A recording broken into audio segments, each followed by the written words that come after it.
My name is Mia Reynolds. I'm 34 years old. And until that afternoon, I thought I knew exactly how much humiliation I could swallow for the sake of family. Then I walked into the back of a small restaurant holding a stack of paper plates in one hand and a lighter for my daughter's birthday candles in the other, and I saw her cake sitting upside down in the garbage. Pink frosting was smeared across the black trash bag. The little sugar butterflies she had picked herself were broken in half. Her name, carefully written in white icing, had been dragged through coffee grounds and napkins like it meant nothing. Behind me, the room went quiet. In that strange way people get quiet when they know something cruel just happened. But they are waiting to see who will be brave enough to say it out loud. My brother leaned against the counter with a grin that did not even pretend to be sorry. When I asked him what happened, he laughed and said, "Honestly, she wasn't worth wasting a cake on." My daughter stood beside me in her blue birthday dress, still wearing her paper crown, staring at the trash, like she was trying to understand how a cake could disappear before anyone even sang for her. I did not scream. I did not throw a plate. I picked her up, felt her tiny arms lock around my neck, and walked out while everyone watched. The next morning, my mother called me crying. "Please call the venue," she begged. "They're about to cancel your brother's wedding." I looked at my daughter sleeping on the couch, her paper crown folded beside her, and said, "Sounds like his problem." Then I hung up. Before I tell you what he said next and what happened after I refused to save him, tell me, what time is it for you right now? Where are you watching from? And what's the weather like there? Does it match your mood today? I'm curious to see how far this story will travel. For most people, a birthday cake is just flour, sugar, frosting, and candles. For my daughter, Ava, that cake was proof that she mattered. She had spent 3 weeks talking about it. Every night before bed, she asked if I thought the butterflies would be purple enough, if the letters would be neat enough, if people would clap when she blew out the candles. She was turning 8, and because money had been tight that year, I had saved little by little to make that party feel special. I was not trying to impress anyone. I was not trying to compete with anyone. I just wanted my daughter to have one afternoon where she felt chosen. That was why the sight of that cake in the garbage did something to me that I still cannot fully explain. It was not only the cake. It was the way my family froze. It was the way no one immediately bent down to pick up the box or tell Ava it was not her fault. It was the way my brother, Mike, looked at my child's ruined birthday and acted like he had done something clever. My mother, Helen, stood near the dessert table with one hand pressed to her mouth. But she did not correct him. She did not pull Ava into her arms. She looked at me like she was silently begging me not to make a scene. That had always been my job in the family. To keep the peace, swallow the insult, smooth the tablecloth over the crack in the wood, and pretend everything looked fine. Mike had always been the golden one. When we were kids, if he broke something, I was told to be patient because boys were rough. If he failed a class, he was under pressure. If he forgot Mother's Day, he was busy. If I did anything less than perfectly, I was dramatic, sensitive, or difficult. After my divorce, when I moved into a smaller apartment and started rebuilding my life as an event coordinator, my mother told me not to burden the family with my problems. But when Mike got engaged to Olivia and realized weddings cost more than attention, suddenly everyone expected me to help. I recommended vendors. I reviewed his contracts. I warned him that the venue required final payment 2 weeks before the wedding. I even used one of my professional contacts to get him a reduced rate on the ballroom. Because despite everything, I still believed family should show up for family. That was before he threw my daughter's cake away. That was before he looked at Ava's face and decided her hurt was funny. After we left the restaurant, Ava did not cry at first. That made it worse. She sat in the back seat holding her paper crown in both hands, looking out the window like she was trying to be older than she was. Halfway home, she whispered, "Did Uncle Mike throw it away because I did something bad?" I had to pull the car over. I turned around and told her as clearly as I could, "No, baby. You did nothing wrong. Sometimes grown-ups behave badly because they have ugly things inside them and they try to hand those ugly things to other people." Her lip trembled then, and she finally cried. I climbed into the back seat and held her while cars rushed past us, and I promised her we would have another cake. A better one, a cake nobody would touch unless she said so. But the whole time, a cold, quiet thought formed inside me. I had protected Mike from consequences for years, and in return, he had treated my child like trash. That night, after Ava fell asleep, my phone lit up with a text from Mike. It said, "Look, I'm sorry if you got emotional about the cake. Wedding stress is killing me. Let's move on. I stared at the words until they blurred. He was not sorry he hurt Ava. He was sorry I reacted. He was not asking forgiveness. He was telling me to reset the family machine so he could keep being the center of it. A minute later, another message came through. Also, Mom said the venue might call you tomorrow. Please don't make this weird. I almost laughed because weird was apparently not a grown man throwing away a child's birthday cake. Weird was me refusing to pretend it did not happen. The next morning, my mother called before 8. Her voice was thin and panicked. Mia, please listen to me. The venue says Mike's final payment never cleared. They need confirmation from you, because your name is connected to the booking. I sat up straight. My name is what? She started crying harder. He said you knew. He said you were helping with the wedding account. Please, honey, just call them. If they cancel, everyone will blame you. There it was. Not everyone will blame him for failing to pay. Not everyone will blame him for lying. Everyone will blame you. I told her no. She gasped like I had slapped her. Mia, this is your brother's wedding.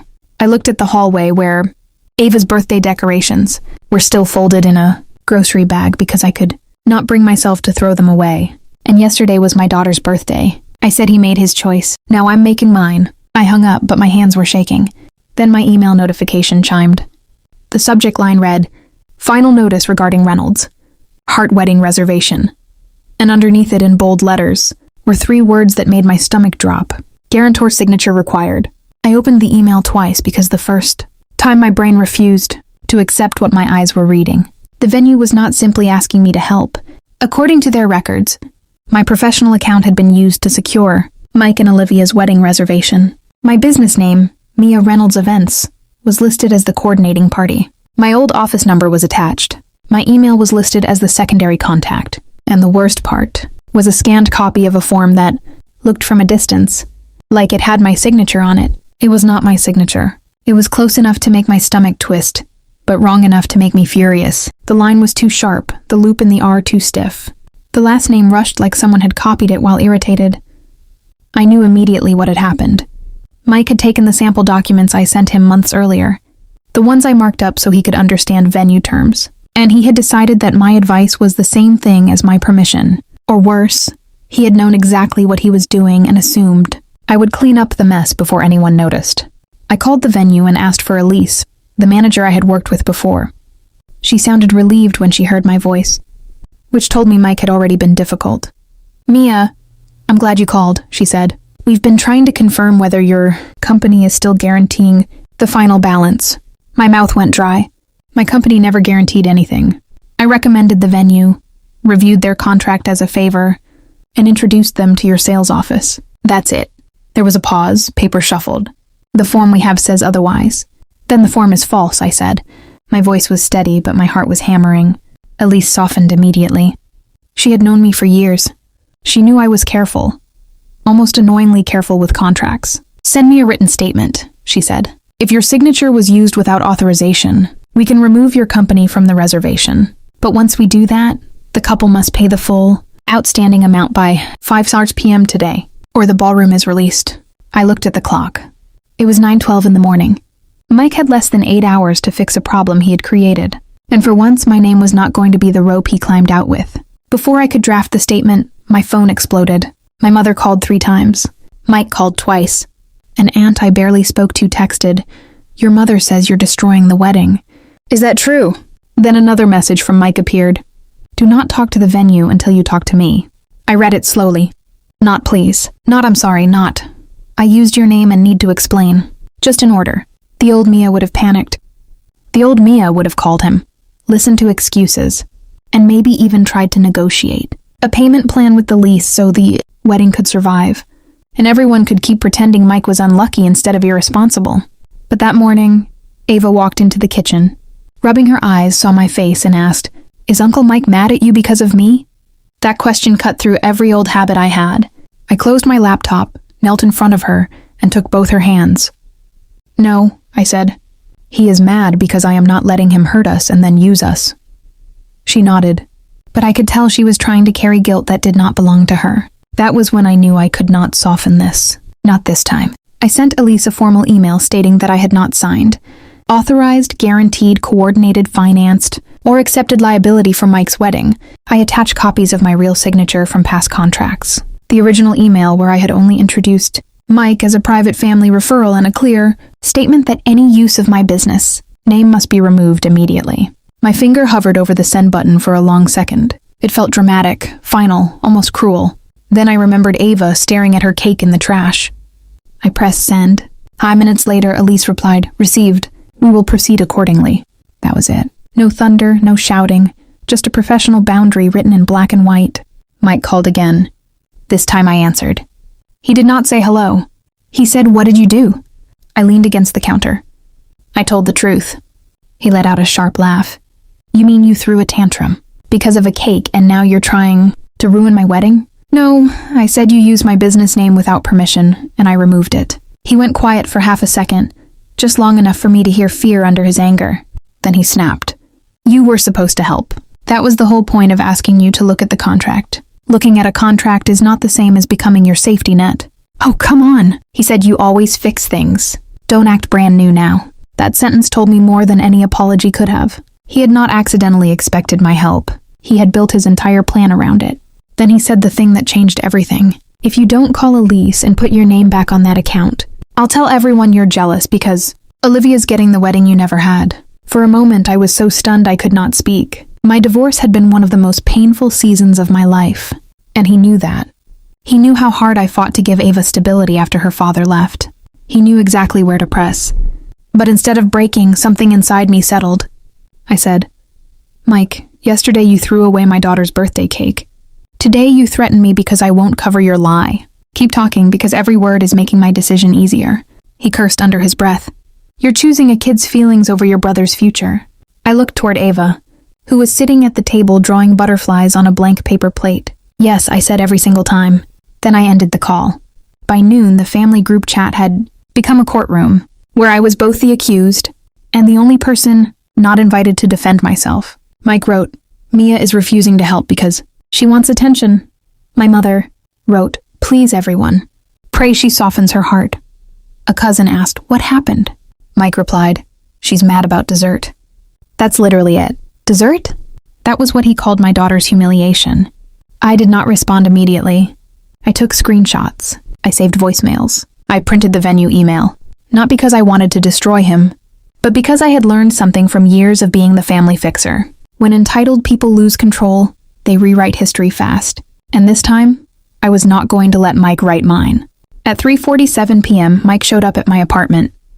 I saw him through the peephole, pacing in the hallway in a wrinkled dress shirt, phone pressed to his ear, face red with panic. Behind him stood my mother, holding a tissue like she was already attending a funeral. I did not open the door until I had sent Ava to her room with headphones and a movie. When I finally unlocked it, Mike pushed forward like he expected to walk right in. I stepped into the doorway and blocked him. That alone seemed to offend him. "We need to talk," he said. "No," I replied. "You need to talk. I need to decide whether listening is worth my time." My mother flinched. Mike's jaw tightened. "Are you serious right now?" "Very." He looked past me into the apartment. Maybe searching for Ava? Maybe searching for evidence that I was weaker at home. I moved slightly so he could not see inside. "Say what you came to say." He started with the performance version. "Mia, I'm sorry about the cake." "Fine. I should not have said what I said, but you have to understand I'm under insane pressure. The wedding is in 3 days. Olivia's family is asking questions. The venue is threatening to release the ballroom. This is not the time to punish me." My mother nodded quickly, desperate to turn his speech into a solution. "See, honey," he apologized. I looked at her. He apologized because the venue gave him a deadline. Mike threw up his hands. "What do you want from me? Do you want me to get on my knees?" It was a cake. There it was again. The truth under the performance. I felt my face go calm. The kind of calm that scared me because it meant I had moved past needing him to understand. "Tell me why you threw it away," I said. His eyes darted to my mother. "It was in the way of what?" "The dessert table at my daughter's birthday party." He scoffed. "It was supposed to be a family lunch too. Olivia's parents were there. We were discussing wedding details. And you made the whole afternoon about Ava." I stared at him. My mother looked down. That was the missing piece. He had not tossed the cake because it was damaged or misplaced. He had tossed it because Ava's birthday interrupted the wedding. Spotlight he believed belonged to him. It was her birthday. I said for 2 hours. Yes, the afternoon was about her. Mike rolled his eyes. She's 8. She would have forgotten by next week if you didn't make it a trauma. I felt the words hit me, but they did not knock me down. They clarified him. You looked at a child's joy and saw competition. His face hardened.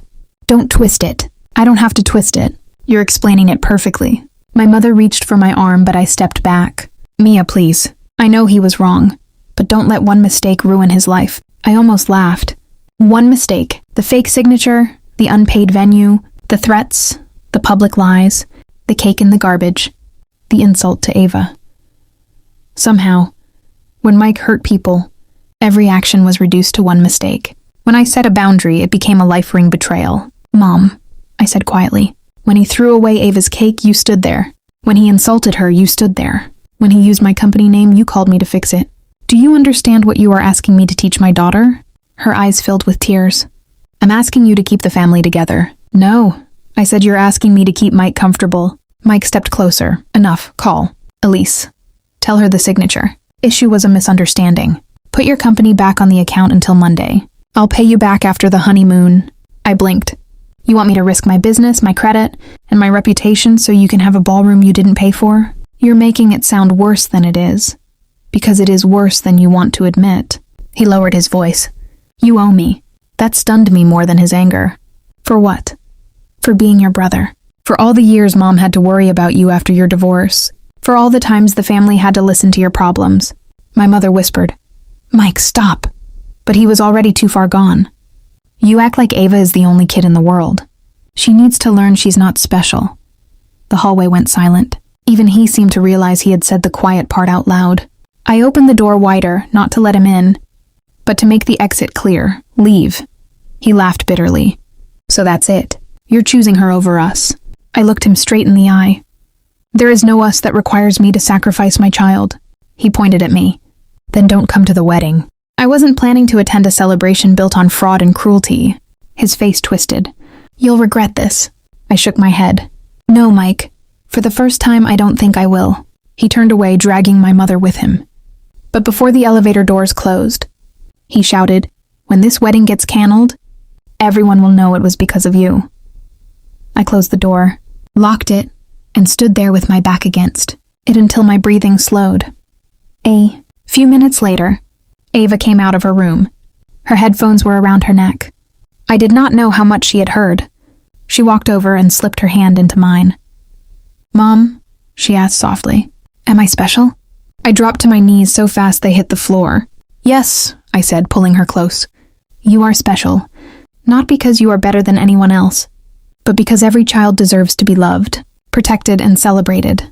She hugged me hard. That was the moment my anger turned into something cleaner. I no longer wanted revenge in the way people imagine it. Screaming, destroying, making someone suffer for the sake of suffering. I wanted truth. I wanted consequences. I wanted my daughter to see that when someone tries to make you small, you do not shrink to keep them comfortable. You stand up even if your knees shake, and mine were shaking, but I was still standing.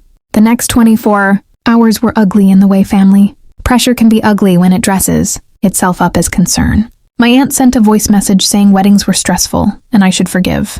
A cousin said, Mike had always been immature, as if immaturity at 36 were a medical condition.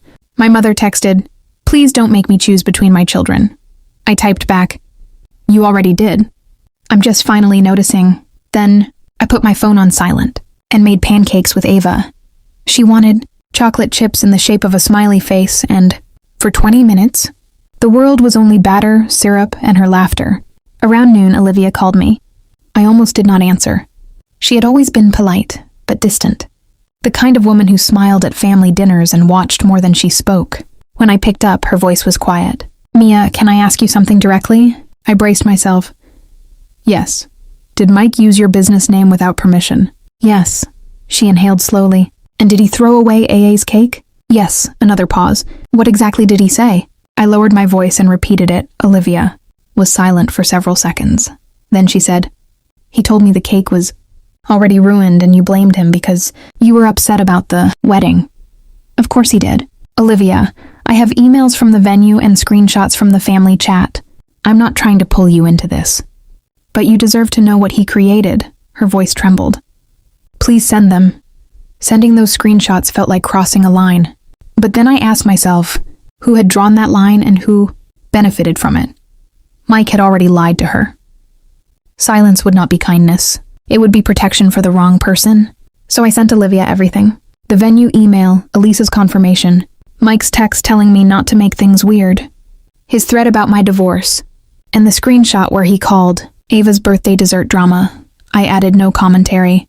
The truth was ugly enough. An hour later, the family group chat changed. Olivia's older sister wrote, "Why is Mia's company listed on the contract if she didn't agree?" No one answered. Then Olivia's father wrote, "We were told Mia was handling payment. Security as a professional. Courtesy." My mother responded, "This is a private family matter." Olivia replied, "It became my family's matter when Mike lied to us about the venue." I stared at that message for a long time. For years I had pushed against the wall alone. Suddenly, someone was pushing from the other side. Mike called me 15 times. I did not answer. He texted, "You had no right sending Olivia anything." I replied, "You had no right using my name." He wrote, "You're destroying my relationship." I wrote, "No, I'm refusing to help. You hide what you did." Then, I blocked him for the rest of the day. That evening, I held Ava's replacement birthday party in our apartment. It was small. Catherine came with a homemade banner. 2 of Ava's classmates brought glittery gift bags. Our elderly neighbor brought cookies and pretended not to notice. When I cried during the birthday song, the cake was smaller than the first one, but perfect. Vanilla, strawberry filling, purple butterflies, and Ava's name across the top. Before we lit the candles, Ava touched my arm and whispered, "Can we take a picture first? Just in case." My heart cracked. Just in case. That was what Mike had given her. The fear that joy could be snatched away without warning. I knelt beside her and said, "Yes, baby, but nobody is throwing this one away." After she blew out her candles, she looked happier than she had in days, but I could still see the bruise Mike had left on her confidence. When everyone left, Ava asked if Uncle Mike was still getting married. I told her I did not know. She asked if it was my fault if he did not.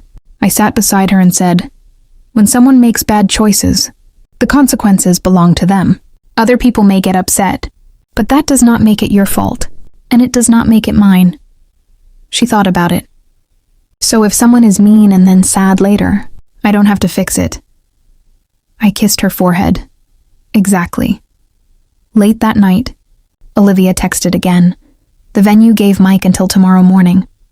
"My parents won't cover the balance unless he explains the false guarantor form. He says you promised to sign and backed out. Can you come to the venue tomorrow and tell everyone the truth in person?" Going there felt like walking into a storm on purpose, but staying home would let Mike perform and twist the story again. I typed, "I'll come, but I'm not saving the wedding." Olivia replied, "I'm not asking you to." That was when I understood Mike's mistake. He thought the danger was that I would refuse to help him. He had not considered what would happen when people started asking why he needed saving. The venue lobby looked different when I walked in without a clipboard, headset, or the old instinct to fix everything. I had coordinated events there before and knew the rhythm of panic. Florists rushing through side doors, nervous groomsmen, mothers asking impossible questions about napkins. But that morning the panic was sharper. Mike stood near the reception desk in a navy suit he had clearly worn to look responsible. Mother sat on a velvet bench with red eyes. Olivia stood beside her parents, arms crossed, pale but composed. Elise waited behind the desk with a folder in front of her, professional and calm in the way people become when the rules will not bend. The moment Mike saw me, he moved fast. Finally, he hissed, "Tell them this is a misunderstanding." I stopped before he got close.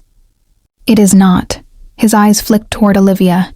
"Mia, I swear if you embarrass me, you embarrassed yourself when you forged my involvement."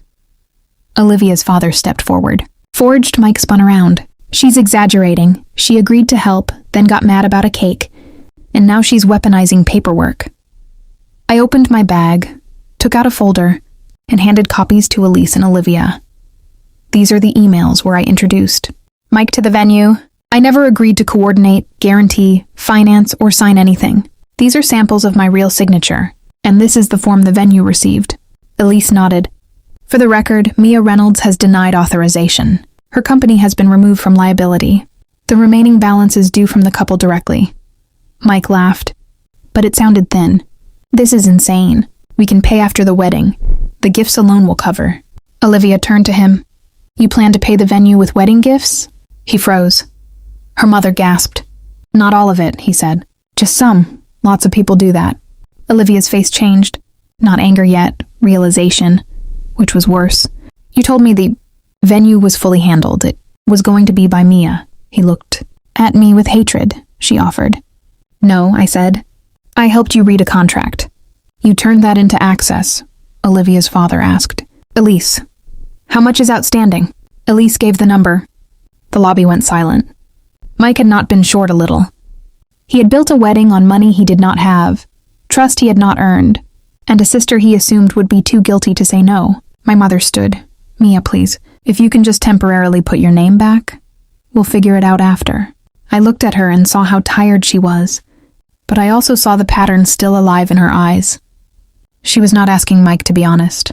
She was asking me to absorb the damage. Mom, if I sign, I become responsible. But family helps family. Then ask Mike why he did not help Ava when he hurt her.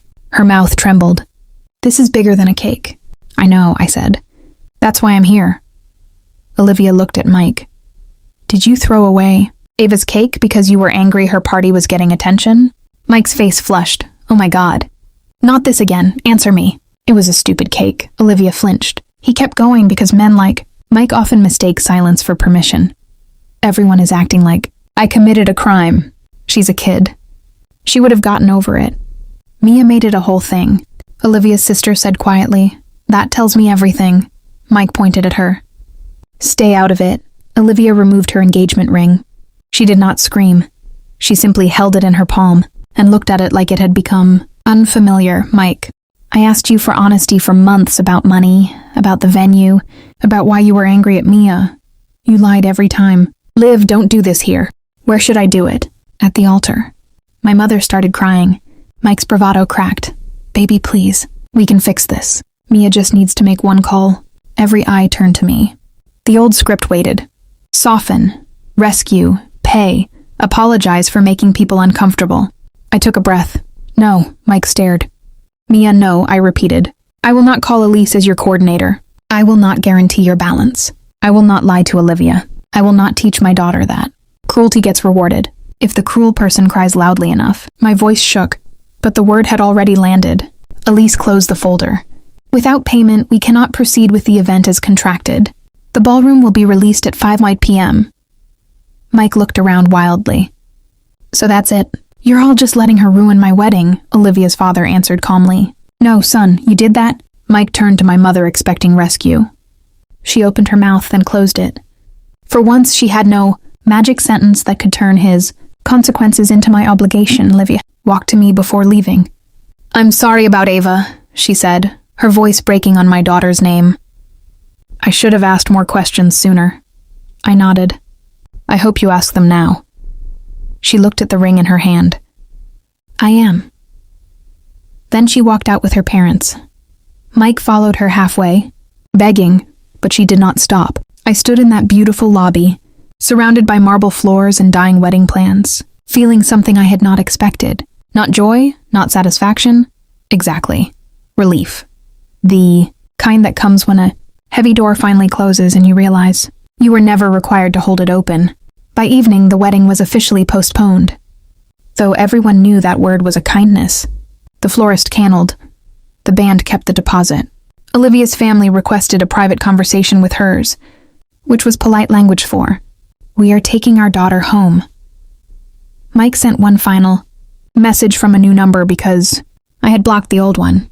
It said, I hope you're happy. You cost me everything. I read it once and deleted it. Not because it did not hurt, but because I finally understood that Mike would rather lose everything than own anything. He lost the venue because he did not pay. He lost Olivia's trust because he lied. He lost my protection because he mistook love for weakness. I did not cost him everything. I only stopped paying the emotional bill. My mother came over 2 days later. I almost did not let her in. But Ava was at school, and part of me needed to know whether she was coming to defend him or finally see me. She stood in my doorway holding Ava's paper crown. One of the servers had found it at the restaurant and given it to her. The crown was bent, but still blue. My mother held it like evidence. I should have picked her up, she said. I said nothing. She started crying, but this time her tears did not feel like a weapon. They felt like recognition arriving late. When he said that about her, I should have stopped him. I was so focused on keeping the day from exploding that I forgot who was being hurt. I wanted to forgive her immediately. That was another old instinct. Smooth it over, make the crying stop. But forgiveness without change is just another chore handed to the wounded person. So I said, Ava needed a grandmother that day. I needed a mother. We both got a referee. She covered her mouth and nodded. I know. We talked for almost an hour. She admitted Mike had borrowed money from her twice for wedding expenses and told her not to mention it to Olivia. She admitted she had suspected he used my business name, but convinced herself I must have allowed it because believing otherwise meant admitting who he had become. You protected the version of him you wanted, I told her, and you left the real damage for me and Ava. She did not argue. Before leaving, she asked if she could apologize to Ava in person. I told her not yet, not because I wanted to punish her, but because Ava was not a place for adults to go when they wanted relief from guilt. My mother accepted that, and for the first time, she did not call me difficult. Mike never truly apologized. A week later, he left a voicemail saying, I'm sorry things got out of hand, but you have to admit you went too far. I saved it, not because I planned to use it, but because sometimes you need a reminder when guilt tries to rewrite the past. Olivia later messaged me that she had ended the engagement. She thanked me for telling the truth and said she wished she had listened to the small warnings earlier, the unpaid bills he brushed off, the cruel jokes he called honesty, the way he treated kindness, toward a child like an inconvenience, wished her peace and meant it. None of us escaped untouched, but at least one more woman stepped out before the door locked behind her. As for Ava, healing came in small moments. She stopped asking if she had done something wrong. She taped a picture of her replacement cake above her desk. One night, while brushing her teeth, she said, Mom, next year, can we have cupcakes instead so everyone gets their own? I laughed for the first time in days. Absolutely. Then she added, and only nice people can come. That sentence stayed with me. It sounded childish, but maybe it was the clearest boundary anyone in my family had ever spoken. People later asked if I felt guilty for not saving Mike's wedding. The honest answer is complicated. I felt sad my family had reached that point. I grieved the brother I used to defend, the mother I used to excuse, and the version of myself who believed love meant endless rescue. But guilt, no. Guilt belongs to people who betray their values. That day at the venue, I honored mine. I did not sabotage his wedding. I did not spread rumors. I simply removed my name from a lie, told the truth when asked, and refused to reward cruelty with protection. Mike's biggest mistake was not only throwing away the cake, though that was cruel enough. His biggest mistake was assuming the woman who had spent years holding the family together would keep doing it after he hurt her child. He thought I would be too afraid of being blamed, too conditioned by loyalty, too embarrassed by divorce, too desperate for approval. He forgot motherhood can change the shape of courage. I might have tolerated disrespect when it was aimed at me, but when he aimed it at Ava, he introduced me to a version of myself he had never met. Now, when I think about that cake in the garbage, I still feel anger, but I also feel gratitude for the moment it revealed everything. It showed me who laughed, who stayed silent, who lied, who asked questions, and who finally walked away. It taught me that some family bonds are not broken by boundaries. They are exposed by them, and it taught my daughter something I hope she carries forever. When someone throws away your joy, you do not climb into the trash to prove it had value. You walk away, protect your peace, and let them explain why they thought they had the right. So if you were in my place, what would you have done? Would you have saved the wedding for the sake of family? Or would you have let the truth cancel what lies had built?